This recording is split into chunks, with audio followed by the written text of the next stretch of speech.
You know guys, today I realized something. The way I feel towards nuclear craft is comparable to how I feel towards Brussels sprouts. It doesn't mean Brussels sprouts are ugly and they taste bad. It doesn't mean that you cannot make semi-delicious food with them.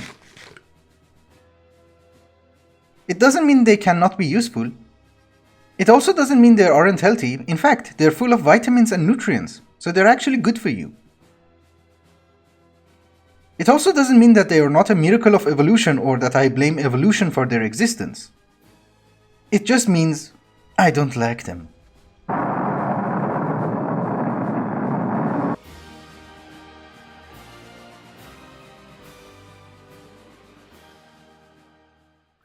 By the way, I like strawberries.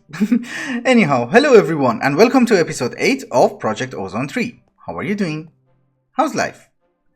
So, based on the comments of the last episode, you guys explained to me how to cool this down and how to prevent it from having a meltdown. I even watched the tutorial of the mod author and I think I did everything correctly. So this guy can work at 100% efficiency without a problem. But then there is another problem. It will start voiding one of the two liquids. So if you put deuterium first, it will start voiding tritium. If you put tritium first, it will start voiding deuterium. And I don't know how to fix it. So you will run out of one of the two liquids for some reason, which I do not understand, which is weird. Oh, and this block is not implemented yet. I thought it is, but it's not. So that was a waste of time. Our first goal for this episode will be to get the Wand of Animation, because I want to get into blood magic and I wonder if having the Wand of Animation will help me a little bit. But in any case, in order to get the Wand of Animation, we need to get into a little bit of Botania, because in order to make the Mirion block, we are going to need Terrasteel and Elementium. So we need to make Floral Fertilizer, because in order to make the Petal Apothecary, we are going to need these mystical flower clusters. I have dandelions and poppies, so this should be easy. It seems that they have changed the recipe, so we just need a bright crystal. And that's it. What? So the bright crystal goes in, we get thousands of them, and we make Floral Fertilizer. I think this should be enough, right? Well, I have 8 light grey flowers and this should be enough, I think. Yes, we only need 2 of them. One for the apothecary and one for... I forgot what. I think in order to make the crystal? Yeah, in order to make this crystal. Verdant crystal and a petal apothecary. I got a few of each and every flower and then I realized they have EMC. So, why not? I know that this is Project Ozone and we do not have to have very complicated setups in order to generate mana, because we have loot bags in the pack and we get a lot of Black Lotus, so we don't need to generate mana. But the thing is, there is a method of generating mana using slimes, and since we live inside a void world, it's easy to use that, because you don't have to go and light up caves. You just make a small platform and you get thousands of slimes. So I really want to try it this time.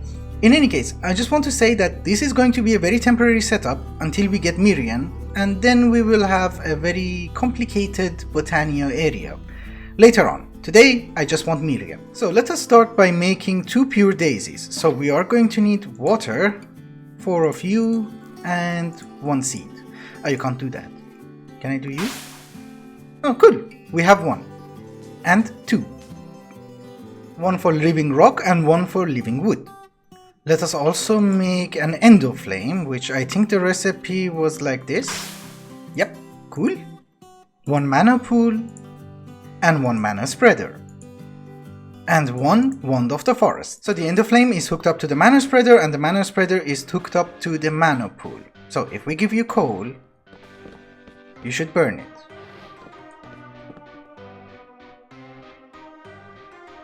Nothing happened. Oh, it did happen. Okay, cool. We just need Black Lotus. We have 640. That's awesome. And we just fill you in. I think this is a good enough setup for now, because when the mana pool gets empty, the comparator will turn off, this torch will turn on, then this torch will turn off, and then the redstone clock will be active. And then the dropper will start dropping Black Lotus until this guy gets full. It's fine. So we should be able to drop you, and drop you. Is it working? Ah. It's kind of going everywhere. With a precision dropper, it should work fine, I think. Oh yeah, it does. That's good. I also made a runic altar so that we can start crafting ruins. For terrestrial, we are going to need this terrestrial plate, which requires the 4 basic ruins and the rune of mana. I'm going to make extra ruins just in case, because we are going to make the armor as well and some wands. Also the ring. Crafting runes with a basic mana spreader takes a lot of time, so I'm going to make a velocity lens and a potency lens. And then if we put them together with a slime ball, we will get a composite lens, velocity and potency. Oh yeah, it's much faster. So we can make you. So the question is, can we make terrestrial? Oh yeah, we can. That's nice. We only need one because it has EMC, so yeah. Yes, we have it. Actually, I thought we should not cheat, because I love Botania. I don't mind making more. Okay, so we put the sparks inside these guys, then we add the pylons, like so, and the gateway goes here, and these guys will go here. I forgot to break this one. You go there, and there. Now you should be active. Why aren't you getting mana? Yes, he's not getting mana because I'm stupid. We need augments for that and we don't have them until we make the portal itself. So for now I should just do this manually. Well, now that these guys are full, this should work. I hope. It should be enough, right? Oh yeah, it is. Cool. Where is my book? Oh, we don't have a book. Yes, it's also useful if you make the guide before starting the mod, but yeah. It happens. I think we only need one recessive augment, because we only have one mana pool. So now you should fill them automatically. Good. Alright guys, now that we have access to Elementium, Terrasteel and Mana Steel, we should be able to make Mirion. So we can just go to Erebus, get the Soul Crystal and make the Wand of Animation. The thing is, before going there, I want to make the Terrasteel armor and the Terra Shatterer. And the ring, and the sash, and everything. Because we do not have flight in Erebus, so I don't mind being armored.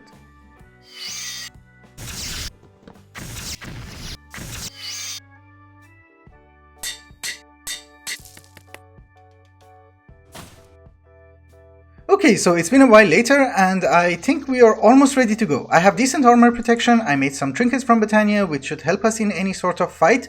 I also want to make a ranged weapon. I want to mix and match different materials, so I think I want to make the shuriken out of Awakened Draconium and Restonia, as well as Manulin, and I think I'm going to add Signalum.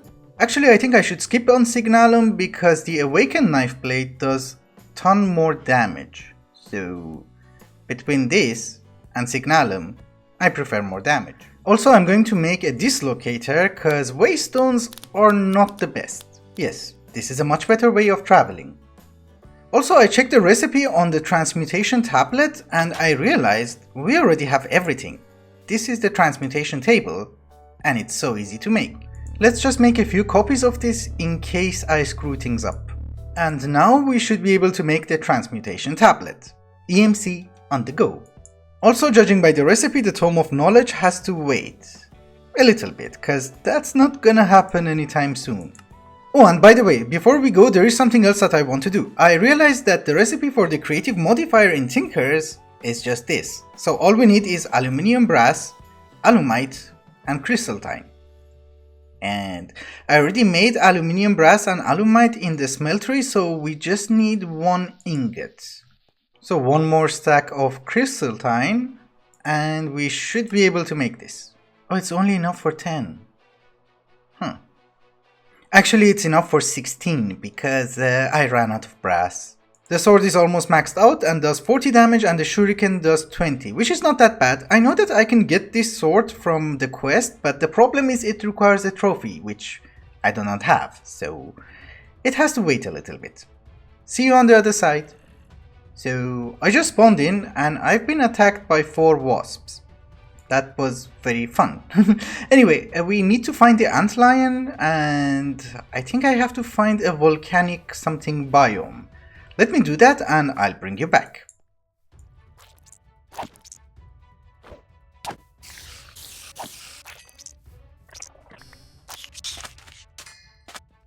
We have found the brood mother. So I think she's on the top floor, but I forgot how to get there. I think we just go... Okay, maybe not. I hate spiders. Especially the hairy ones. Actually, the best solution is to just stay at the door, break the spawner, and run away. Yes, it looks very inviting. Ma? Are you here? I think this is a wiser approach because I cannot get up there. So... this should be easier. So she's on the 3rd floor and I dropped a torch, so everything is burning. Can we just do it like this? Oh yeah! Oh, I could have just climbed here. I didn't know. We are in the correct biome and I can see the health bar of 2 of the guardians, so we should not be that far. I vein mined, and I think we found it. Whoop. Actually, I need one of these guys.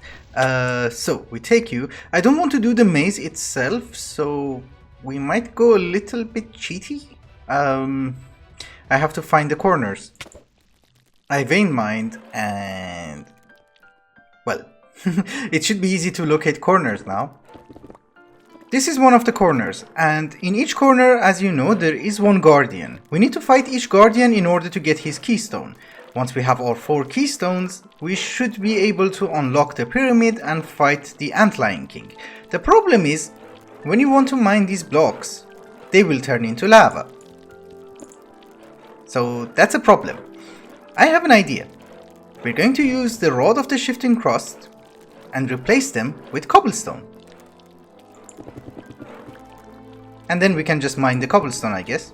And he's out! That's not part of the plan.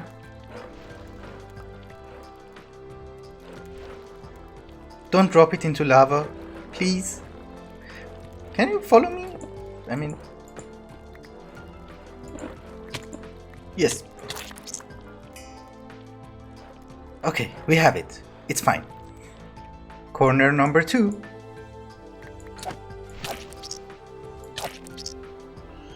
Number 3, and the last one. We're almost done. I just need one more magma crawler eye and we should be fine. Yes.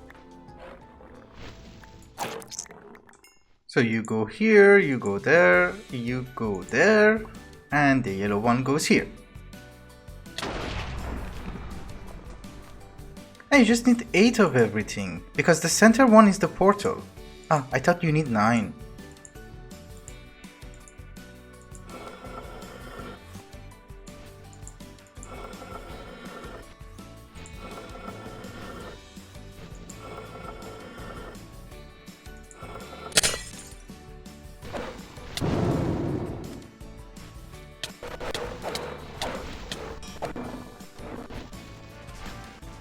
Ladies and gentlemen, I present to you the Wand of Animation. So we all know how this thing works. You right click on a block, it will be alive, and then you capture it and you put it inside the spawner in order to get blocks. Let's also try and put mending on this because this guy has a durability and it's slightly expensive. Before moving on to blood magic, there is something that I want to do. You guys have been telling me that these swords from the quest are amazing, and it seems that they are because this guy has looting 6. And apparently the next one has looting 20 or something, so I really want to unlock it. Now that we have the trophy, the only thing that we need is Basalt's Rod. And we don't have Basalt, but there are ways. So we can make Basalt's Powder, and each 5 of them should give us 1 rod. Yes.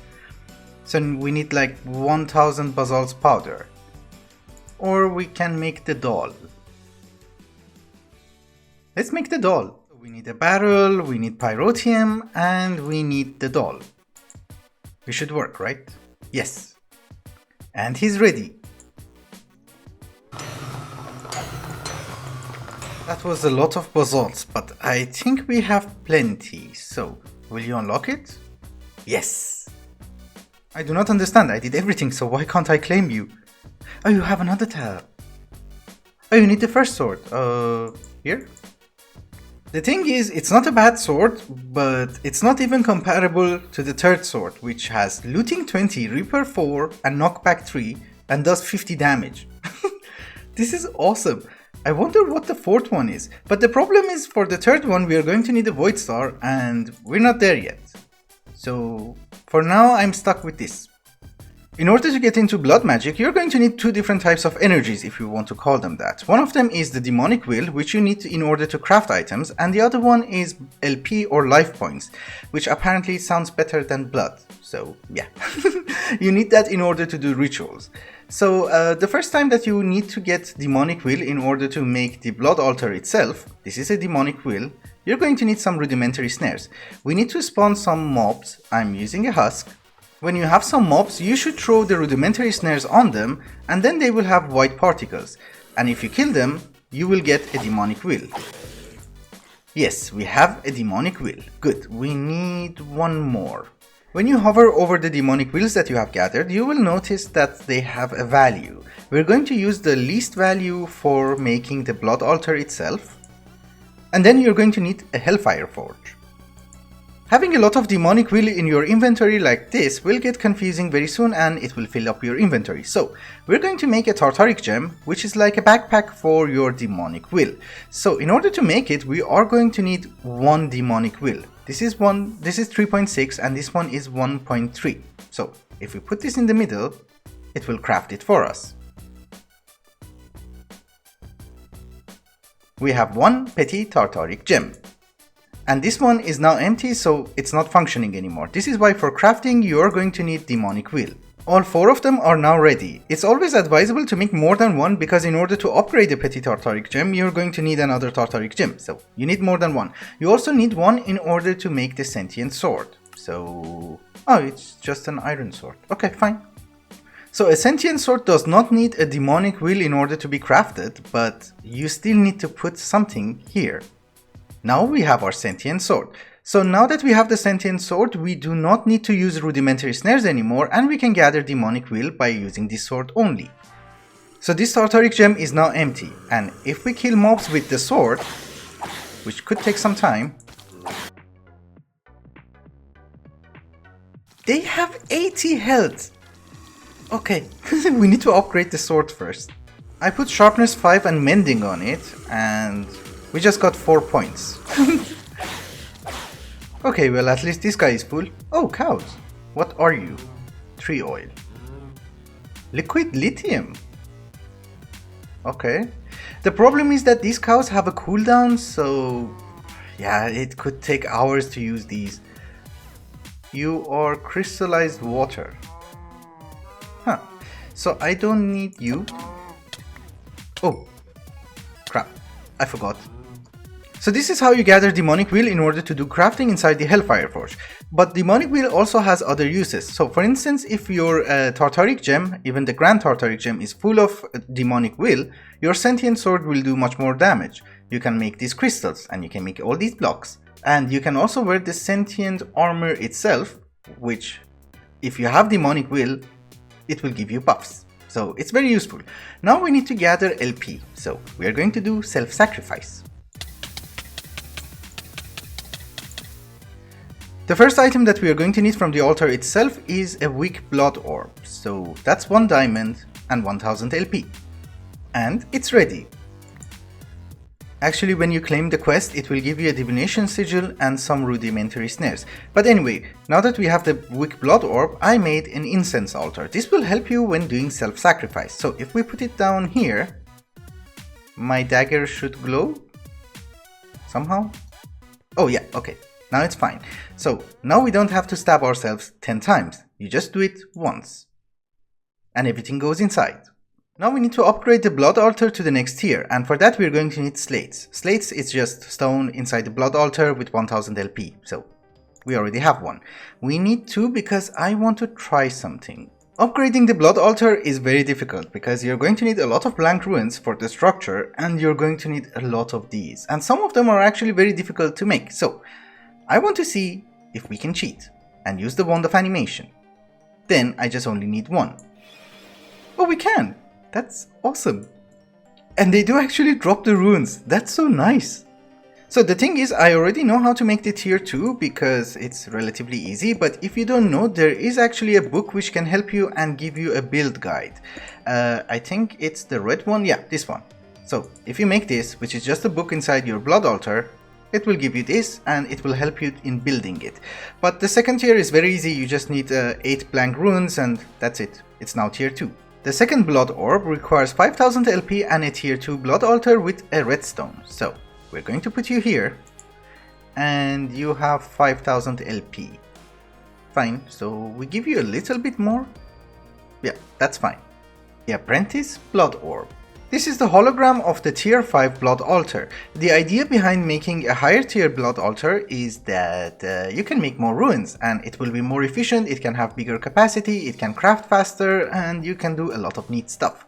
So let me upgrade this guy to tier 3 and then I'll bring you back for tier 4. Our altar is now tier 3. You should ignore the rest of the blocks because I had ruins and I started making tier 4 and tier 5.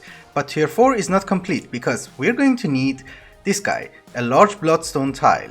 And in order to make that, we are going to need a weak blood shard, which does not have a recipe. So the first time I made this, it was very confusing for me.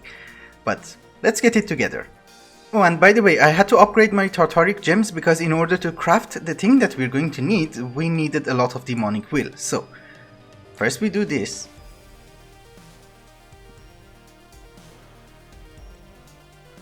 And we get a binding reagent. And then we're going to need Arcane Ashes. So I think this is the recipe? Yes. Arcane Ashes. Every time I have to wait for the achievement music to go away. But anyway, we are going to make a bound blade. And the way that we do that is that we right click with our Arcane Ashes on the floor. We add the reagent. And we add the diamond sword.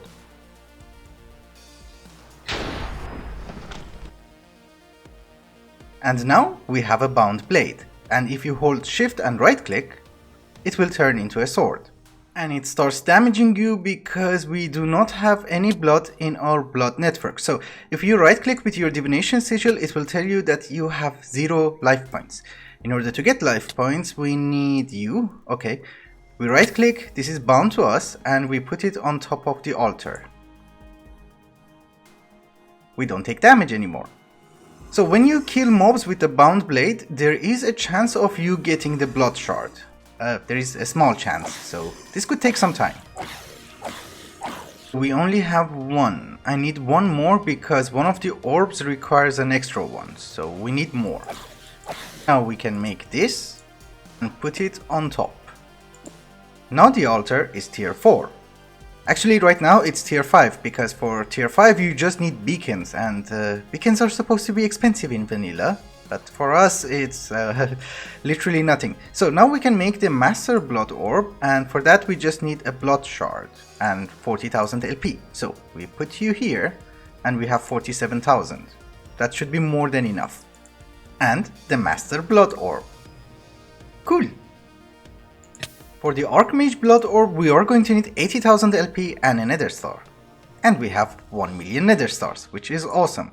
The only problem is that I don't have 80,000 LP right now, so I'm gathering it. Oh, actually we're almost there. You can sacrifice other mobs, but I don't like that, because I like the altar the way it is. I don't like to add stuff to it. It looks cool. And the final Blood Orb. According to the quest book, I'm almost done with blood magic. I just need to upgrade my Tartaric gem, and this guy does not count for some reason. Anyway, quest wise we are done with this, but the thing is there are so many interesting things that you can do using blood magic. It's just not making the altar, it's the rituals, you can automate stuff, you can grow animals, you can grow plants, you can grow trees, you can do a lot of neat stuff. So if you're interested, maybe next episode we try to automate something using blood magic and Botania. I don't know. Let me know if you are interested. But in any case, since we have finished the 5th tier of the Blood Altar, I think it's also a good time to wrap up the episode. Thank you so much for watching, and I hope you enjoyed it. Till the next one, bye bye.